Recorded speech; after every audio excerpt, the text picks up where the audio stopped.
মসজিদে না গেলেও মসজিদের খাট আপনার ঘরে যাবে। কথা জোরে বলেন, ঠিক কিনা জোরে বলেন।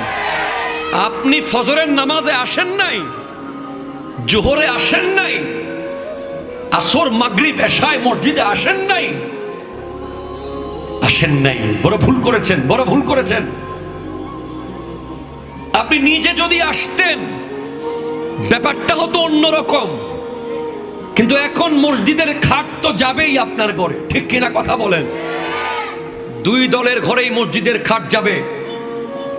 যে প্রতিদিন বাদুগর শাহী জামে মসজিদে এসেছে, ঐতিহাসিক এই মসজিদে এসেছে, তার ঘরেও খাট যাবে লাশ আনার জন্য।